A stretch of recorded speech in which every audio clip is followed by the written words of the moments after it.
بسم الله الرحمن الرحيم. اللهم صل على سيدنا محمد وعلى آل سيدنا محمد وبارك وسلم. دیکھتی آنکھوں اور سنتے کانوں کو روحانی سکون 786 میں میری طرف سے السلام علیکم ورحمۃ اللہ وبرکاتہ. اللہ تبارک و تعالی کی رحمت سے بھرپور اور خصوصی اپنے بندوں پر انعام یافتہ مہینہ رمضان الکریم رواں دواں ہیں. اللہ تبارک و تعالی سے دعا ہے کہ وہ ہمیں اس کی فیض و برکات عطا فرمائے. اسی مہینے میں جہاں بے شمار واقعات رونما ہوئے، وہیں پہ 12 رمضان المکرم حضرت عیسیٰ علیہ السلام پر انجیل نازل ہونے کا دن. اللہ تعالی نے انسانوں کی ہدایت و رہنمائی کے لیے جو 4 آسمانی کتب نازل فرمائیں، وہ سب رمضان المبارک کے مہینے میں ہی نازل ہوئیں. اس ماہ کی 12 تاریخ کو حضرت عیسیٰ علیہ السلام پر انجیل نازل فرمائی گئی.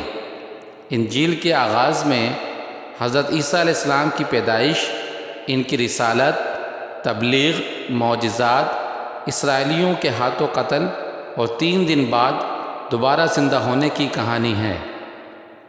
حضرت عیسیٰ علیہ السلام کا ذکر قرآن پاک میں اللہ تعالیٰ فرماتا ہے کہ حضرت عیسیٰ علیہ السلام حضرت مریم سلام اللہ علیہا کے بیٹے تھے، جو اللہ کی قدرت سے شادی کے بغیر ہی ماں کے رتبے پر فائز ہوئیں.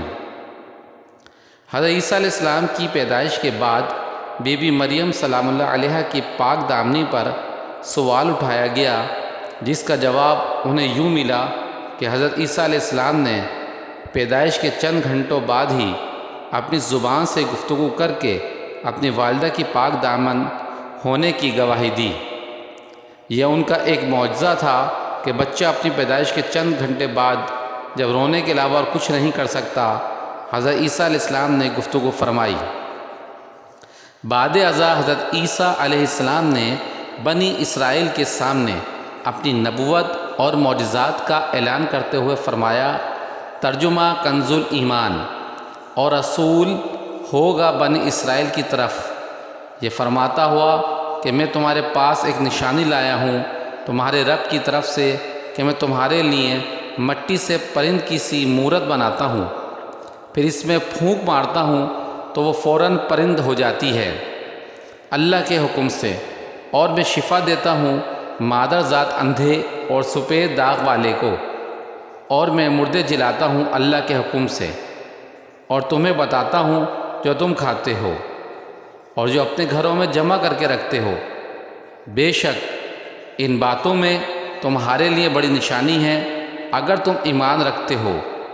القرآن پارہ نمبر 3 سورہ آل عمران 49.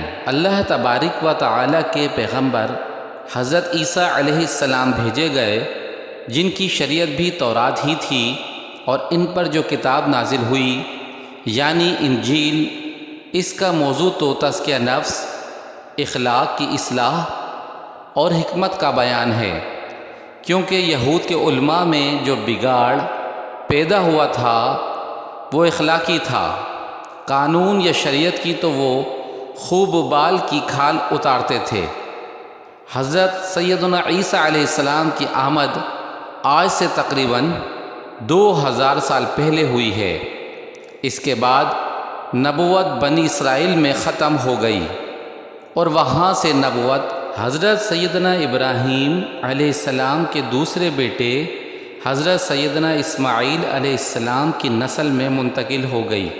اور یہی وجہ ہے کہ یہود اللہ کے رسول صلی اللہ علیہ وسلم اور دین اسلام کے شدید مخالف اور دشمن ہیں، کیونکہ اللہ کے رسول صلی اللہ علیہ وسلم کی بنو اسماعیل میں آمد سے ان کی خاندانی مذہبی قیادت و سیادت یعنی بنو یعقوب کی قیادت ختم ہو گئی، اور امت مسلمہ کا ٹائٹل بنی اسرائیل سے بنو اسماعیل کی طرف منتقل ہو گیا.